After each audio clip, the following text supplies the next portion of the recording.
Assalamualaikum warahmatullahi wabarakatuh. Alhamdulillah. Wassalatu wassalamu ala Rasulillah wa ala alihi wa sahbihi wa man da'a bida'watihi ila yaumiddin. Amma ba'd. Alhamdulillah, kita bersyukur kepada Allah Subhanahu wa taala dapat kita bertemu lagi, dapat kita menyambung lagi pelajaran kita dalam mata pelajaran pendidikan Islam ini. Yang mana pada kali ini kita akan masuk kepada pelajaran ke-22. Pelajaran 22 dia bawah tajuk bersikap benar menjauhi kemungkaran, menjauhi kemunafikan. Bercakap benar atau bersikap benar menjauhi kemunafikan. Tajuk ni merupakan tajuk di bidang akhlak. Baik, kita teruskan dengan objektif pembelajaran, mempelajari maksud dan tuntutan bersikap benar. Apa dia? Kenapa kita perlu bersikap benar? Menghayati contoh Rasulullah bersikap benar. Bagaimana Rasulullah SAW meninggalkan contoh kepada kita dalam konteks bercakap dan bertindak. Yang ketiga, mengetahui hikmah bersikap benar. Apa untungnya kalau kita bercakap atau bersikap benar. Dan sebagaimana biasa, keempat dan kelima menjawab soalan kehebat dan menjawab soalan di bahagian deskripsi. Baik, terus maksud bersikap benar ini ialah tidak berdusta dari segi perkataan, perbuatan dan perkhabaran. Tidak berdusta dari segi perkataan, perbuatan dan perkhabaran. Maknanya kita tak cakap benda-benda yang tak betul. Dan kita tidak melakukan perkara-perkara yang boleh mengelirukan. Itu dikira sebagai suatu perkara yang tidak benar, sikap yang tidak benar. Dalilnya firman Allah Subhanahu wa taala, ya ayyuhallazina amanu taqullaha wa qulu qawlan sadida. Wahai orang-orang beriman, bertakwalah kepada Allah dan katakanlah yang benar, qawlan sadida. Katakanlah perkara yang betul, perkataan yang betul, perkataan yang benar. Jangan berbohong. Okey. Terus dan sudah hadis pula diriwayatkan bahawa an Ibni Mas'ud qala, daripada Ibnu Mas'ud berkata, qala Rasulullah sallallahu alaihi wasallam, Rasulullah sallallahu alaihi wasallam bersabda, alaikum bisidqi, alaikum bisidqi, hendaklah kamu bercakap benar. Hendaklah kamu benar, atau lebih konteks ini adalah hendaklah kamu bercakap benar. Fa inna sidqa yahdi ilal birri. Sesungguhnya kebenaran itu membawa kepada kebaikan. Sesungguhnya kebenaran itu membawa kepada kebaikan. Wa innal birra yahdi ilal jannah. Dan kebaikan itu pula membawa kepada syurga. Amin ya Rabb. Masukkanlah kami dalam syurga-Mu ya Allah. Wa ma yazalul ar-rajulu yasduqu wa yataharra sidqu. Dan sentiasalah seseorang lelaki yasduqu benar, wa yataharra sirqu, dan cuba sedaya upaya untuk benar, hatta yuktaba indallahi siddiqa, sehingga ia ditulis di sisi Allah sebagai orang yang siddiq, iaitu sebagai orang yang benar. Jadi kita nak begitu. Kita nak kita ini dalam percakapan kita, tindakan kita, kita berlaku benar dalam semua perkara, dan kita berusaha untuk konsisten dalam kebenaran itu. Maka kita harapkan Allah Subhanahu wa taala menulis kita sebagai orang yang siddiq, sebagai orang yang benar dalam perkataan dan juga tindakan kita. Itu yang kita nak. Sebaliknya, wa iyyakum wal kadhib, dan jauhilah kamu daripada berdusta. Jauhilah kamu daripada berdusta. Fa innal kadhiba yahdi ilal fujur. Sesungguhnya dusta itu membawa kepada keburukan. Dusta itu membawa kepada keburukan. Wa innal fujura yahdi ilan nar. Dan sesungguhnya keburukan itu pula membawa kepada neraka. Wa ma yazalur rajulu yakdhibu. Dan sentiasalah seseorang lelaki itu berdusta. Wa yataharral kadhib. Dan dia sentiasa panjangan dalam pendustaannya, hatta yuktaba indallahi kadzdzaba, sehingga ia ditulis di sisi Allah Subhanahu wa taala sebagai seorang yang penipu. Seterusnya, ini terjemahan hadis tadi yang telah pun Ustaz terjemah, Ustaz paparkan sekejap untuk jadikan rujukan pada kamu. Dan kita terus kepada tuntutan bersikap benar. Tuntutan bersikap benar ni terdapat dalam berbagai-bagai bentuk. Antaranya benar dalam tutur kata. Tidak berbohong apabila berkata-kata dalam semua keadaan. Tidak berbohong apabila berkata-kata dalam semua keadaan. Memang poin ini kita perlu huraikan sedikit kerana secara umumnya kita tidak boleh berbohong dalam semua keadaan. Tetapi ada keadaan-keadaan yang tertentu. Keadaan-keadaan yang tertentu itu kadang-kala mewajibkan kita untuk berbohong. Contoh, Ustaz nak bagi. Contoh bila kita nampak ada orang yang tidak berhak. Orang yang mengamuk, mengejar seseorang. Kita tak tahu apa salah orang yang dikejar. Dia kejar dengan parang. Tiba-tiba orang yang dikejar itu datang menyorok. Menyorok di kawasan yang berhampiran dengan kita dan kita nampak.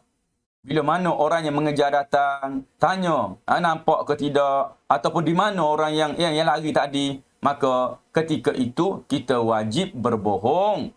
Kita wajib untuk tidak memberitahu kepada orang yang mengejar tadi, takut nanti kalau dia jumpa dibunuhnya orang itu, sedangkan dia tidak berhak membunuhnya walau dengan apa sebab sekalipun, apa alasan sekalipun, dia tidak berhak untuk membunuhnya. Kerana kalaupun seseorang itu merupakan seorang jahat, ia perlu diadili oleh pihak yang berkuasa, kerajaan yang memerintah, supaya keadaan negara tidak berlaku kacau bilau. Ini satu saja contoh yang Ustaz terangkan pada kali ini berkaitan dengan tidak berbohong dalam kata-kata atau semua keadaan, kecuali dalam beberapa keadaan yang sememangnya perlu untuk seseorang itu berbohong kerana sebab-sebab yang tertentu dan ia tidaklah dikira sebagai berdosa kerana melakukan yang sedemikian.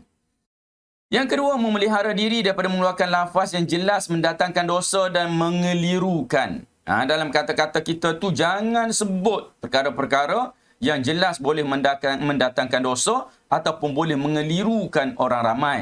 Boleh mengelirukan orang yang mendengar kerana ia kemungkinan akan mendatangkan dosa pula kepada orang yang mendengar tersebut. Yang kedua, benar dalam niat dan kemahuan. Niat dan kemahuan, berniat ikhlas kerana Allah. Ini penting. Setiap perkara yang kita buat, hendaklah kita niatkan kerana Allah. Berniat untuk membuat kebaikan semata-mata. Niat kerana Allah itu adalah niat nak buat kebaikan. Jangan pula niat kerana Allah, tapi nak buat perkara-perkara yang dimurkai oleh Allah. Baca bismillah. Nak buat benda-benda yang dimurkai oleh Allah Subhanahu Wa Taala. Seorang perempuan yang menyanyi, yang nak buat persembahan di atas pentas, maka bila nak naik ke pentas dibacanya bismillahirrahmanirrahim, lepas persembahan alhamdulillah pula. Ini dia panggil bismillah alhamdulillah yang tidak kena pada tempat. Nak buat perkara yang dimurkai Allah tapi guna nama Allah Subhanahu Wa Taala. Seterusnya, benar dalam keazaman dan cita-cita. Iaitu bertekad mencapai apa-apa yang dicita-citakan. Bertekad. Bila mana bertekad, kena buatlah. Tindakan yang dilakukan seiring dengan keazaman untuk mencapai matlamat.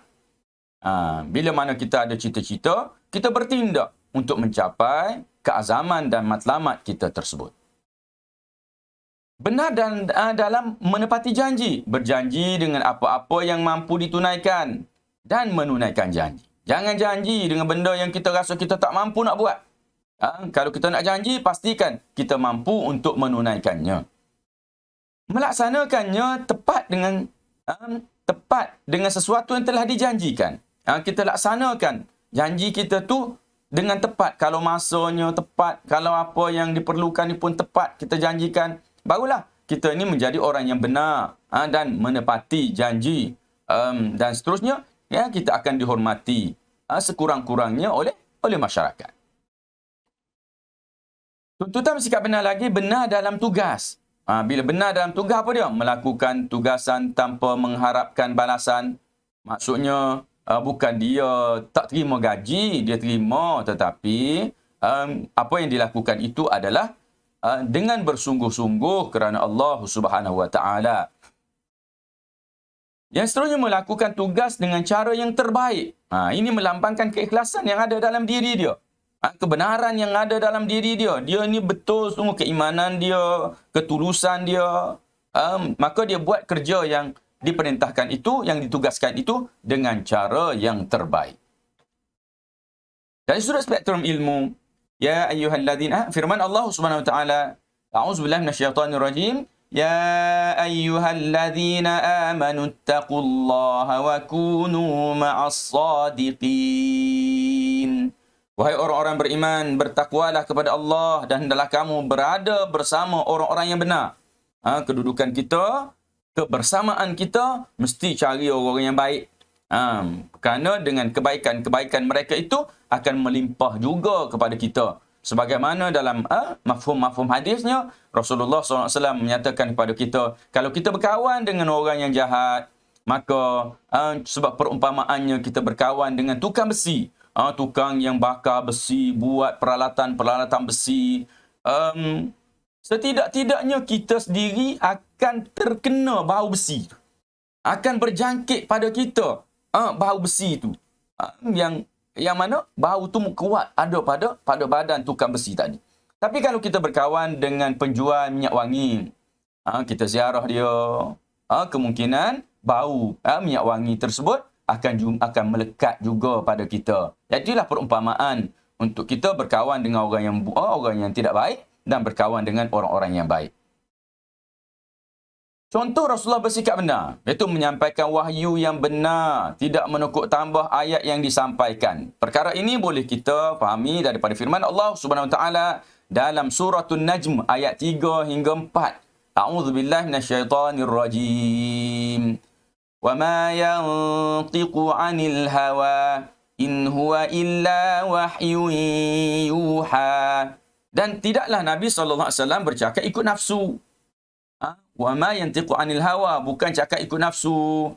In huwa illa, tidaklah ia melainkan wahyun yuha, wahyu yang diwahyukan oleh Allah Subhanahu wa taala. Contoh lagi, bersikap benar walaupun ketika bergurau. Rasulullah sallallahu alaihi wasallam bersikap benar, bercakap benar walaupun ketika bergurau. Kita lihat bagaimana ketika seorang tua perempuan datang bertemu Nabi SAW, minta dengan Rasulullah, ya Rasulullah, doakan aku, doakan makcik, biar makcik ni boleh masuk syurga.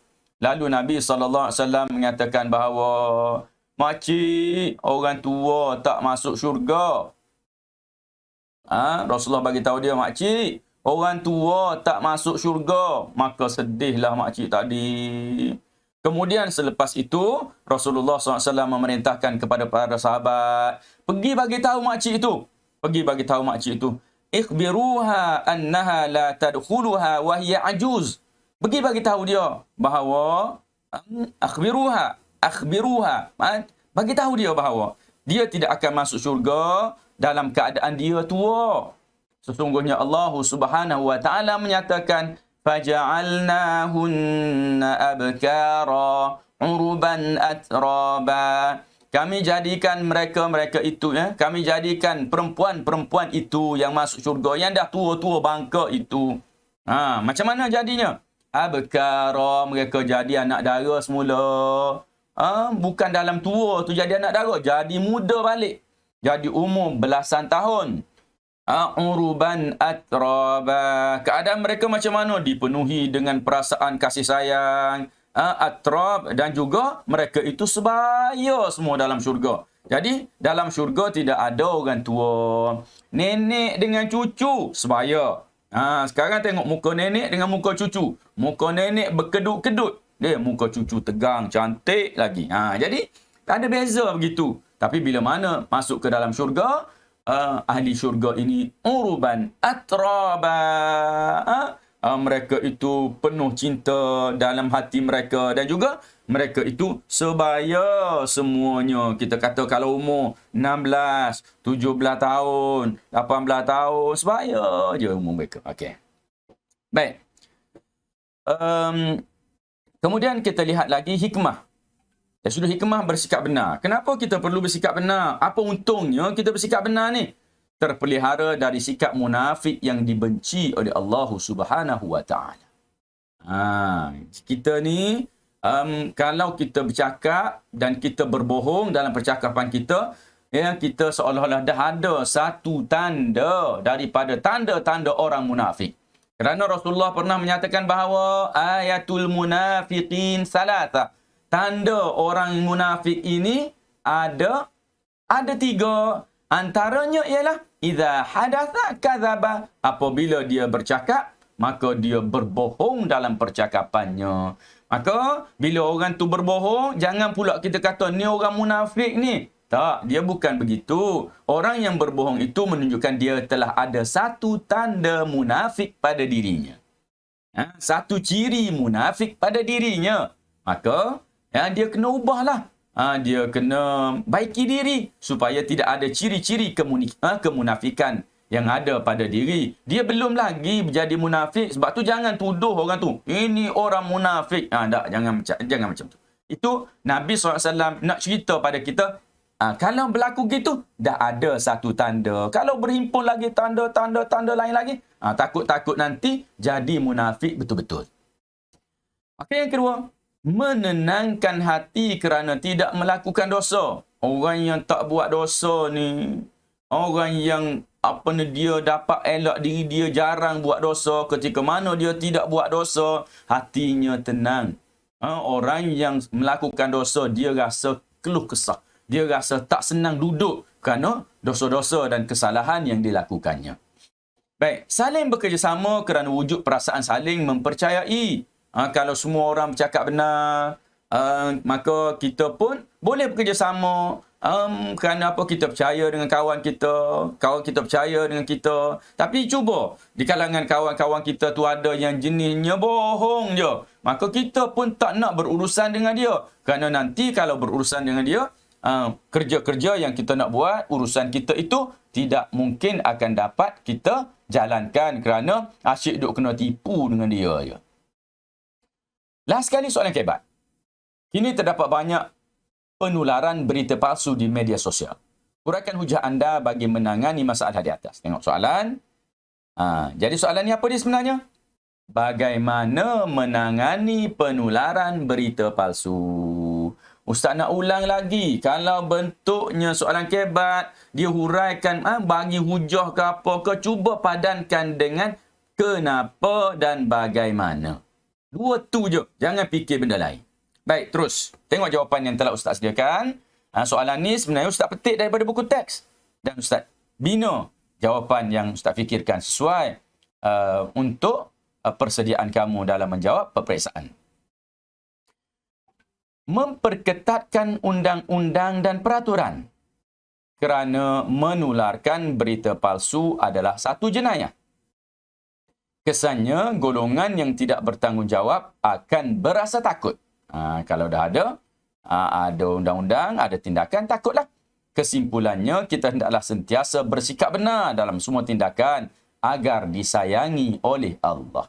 Sekali lagi Ustaz baca, memperketatkan undang-undang dan peraturan kerana menularkan berita palsu adalah satu jenayah. Kesannya orang-orang yang tidak bertanggungjawab akan berasa takut. Kesimpulannya kita hendaklah sentiasa bersikap benar dalam semua tindakan agar disayangi oleh Allah Subhanahu wa taala. Baik. Sebagai penutup, sila jawab soalan di bahagian deskripsi di bawah video ini, dan Ustaz sudahi dengan aqul qauli hadza astaghfirullahal azim li wa lakum. Wassalamualaikum warahmatullahi wabarakatuh.